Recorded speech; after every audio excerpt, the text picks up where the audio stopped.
Assalamualaikum warahmatullahi wabarakatuh. Halo anak-anakku semuanya, apa kabar? Semoga baik-baik saja ya. Hari ini kembali lagi kita akan belajar bersama Bu Siska. Dan mata pelajaran yang akan kita bahas kali ini yaitu Al-Quran Hadis. Nah anak-anak, kali ini kita akan membahas materi tentang surah Al-Lahab. Oleh karena itu, simak videonya baik-baik ya. Mari belajar bersama. Nah anak-anak, sebelum kita membahas surah Al-Lahab lebih lanjut, mari terlebih dahulu kita membaca surah Al-Lahab bersama-sama. Mari kita mulai dengan bacaan ta'awudz dan basmalah terlebih dahulu. A'udzu billahi minasyaitonir rajim. Bismillahirrahmanirrahim.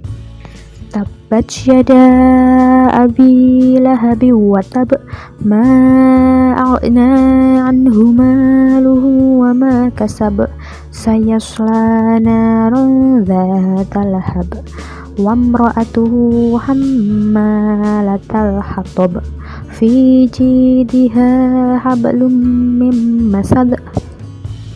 Sadaqallahul adzim. Anak-anak, surah Al-Lahab merupakan surah ke-111 dalam Al-Quran. Surah ini juga disebut dengan surah Al-Masad, yang artinya tali yang terbuat dari sabut.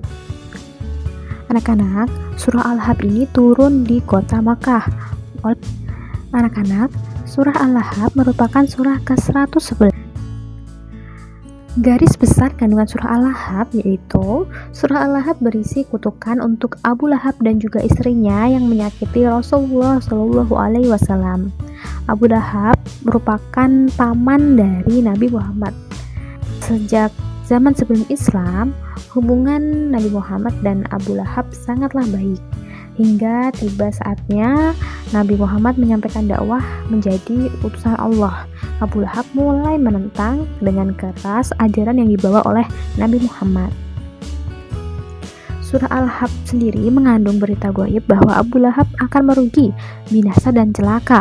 Hal itu benar-benar terjadi karena Abu Lahab itu meninggal dalam keadaan yang mengenaskan, yang dimana orang lain itu tidak mau memakamkannya. Surat Al-Lahab memberitahukan bahwa dia dan istrinya akan masuk ke dalam neraka karena saat meninggal mereka masih dalam keadaan kafir. Surah Al-Lahab juga menghinakan istri Abu Lahab yang suka menghina Rasulullah. Leher yang seharusnya dikalungi dengan perhiasan indah justru akan dikalungi tali dari sabut atau tali dari besi neraka. Surah Al-Lahab merupakan salah satu mukjizat dan bukti kenabian Rasulullah Muhammad Shallallahu Alaihi Wasallam. Sampai akhir hayatnya Abu Lahab tidak masuk Islam, baik secara zahir maupun batin. Maka ia benar-benar menjadi orang yang binasa dan celaka seperti yang ditegaskan dalam surat ini. Di layar anak-anak semua sudah ditampilkan terjemahan dari surah Al-Lahab yang terdiri dari 5 ayat. Sekarang Bu Siska juga akan menjelaskan maksud dari arti surah Al-Lahab. Yang ayat pertama, binasalah kedua tangan Abu Lahab dan sesungguhnya dia akan binasa. Nah anak-anak, diambil dari kata ungkapan kedua tangan di dalam bahasa Arab yang berarti bahwa kedua tangannya yang bekerja dan berusaha akan binasa. Orang berusaha dengan kedua tangannya, maka kedua tangan itu akan binasa. Artinya usaha, segala macam usaha yang dilakukan oleh orang tersebut akan gagal. Nah, bukan saja usaha kedua tangannya saja yang akan gagal, tapi dirinya sendiri juga akan binasa. Apa yang direncanakan di dalam menghalangi dakwah Nabi Muhammad tidak ada yang akan berhasil, malah akan gagal. Kemudian di ayat yang kedua, tidaklah memberi faedah kepada hartanya dan tidak ada yang diusahakannya. Maksudnya adalah dia akan berusaha menghabiskan harta bendanya buat menghalangi perjalanan anak saudaranya. Kemudian hartanya walaupun banyak itu juga hanya bertumpuk-tumpuk saja, tetapi harta itu tidak akan pernah menolongnya dan semua perbuatannya itu hanyalah akan percuma saja karena semua usahanya akan gagal. Pada ayat ketiga memiliki arti yaitu kelak dia akan masuk ke dalam api yang bergejolak. Maksudnya adalah Abu Lahab akan dimasukkan ke dalam api yang menyala-nyala. Dia tidak akan terlepas dari siksaan dan azab Allah. Dia akan masuk ke dalam api neraka.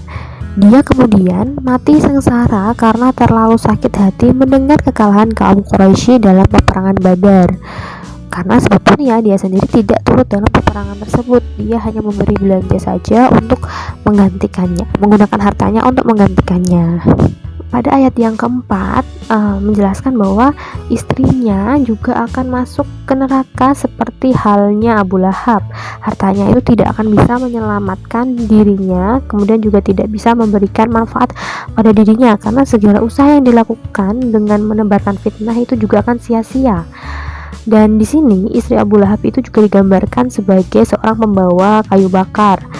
Itu karena apa yang sudah dilakukannya hanya memfitnah Nabi SAW dengan menyebar berita bahwa keponakannya tersebut adalah pembohong dan pengkhianat. Nah, yang perlu diketahui anak-anak, nama istri Abu Lahab itu adalah Arwa binti Harb bin Umayyah. Dia juga mendapatkan gelar panggilan kehormatan Ummu Jamil, yaitu ibu dari kecantikan, seperti itu. Nah, kemudian anak-anak, ayat kelima yang berarti yang di lehernya ada tali dari sabut itu merupakan arti bahwa dia membawa kayu api ke mana-mana atau membawa kayu bakar, membakar perasaan kebencian terhadap Rasulullah, kemudian memfitnahnya. Nah, tali dari sabut pengikat kayu itu artinya bisa menjerat lehernya sendiri. Nah, anak-anak, dari kisah ini pun kita dapat melihat bahwa meskipun ada pertalian keluarga di antara Rasulullah SAW dengan Abu Lahab, tapi karena Abu Lahab menolak kebenaran dari Allah, menolak ajaran dari Allah, maka ya walaupun dia merupakan sanak famili dari Nabi Muhammad SAW, tetap tidak akan menolong, tidak akan menyelamatkan dia dari siksa yang sudah disiapkan oleh Allah karena perbuatannya. Nah, begitu penjelasan dari Bu Siska tentang Quran Surah Al-Lahab ini. Semoga bisa bermanfaat untuk anak-anakku semuanya. Jangan lupa untuk like dan subscribe channel YouTube Akhlakiyah supaya anak-anak tidak ketinggalan video pembelajaran yang lainnya. Terima kasih dan mohon maaf jika ada salah kata maupun penjelasan dari Bu Siska yang kurang jelas ya. Bu Siska akhiri. Wassalamualaikum warahmatullahi wabarakatuh.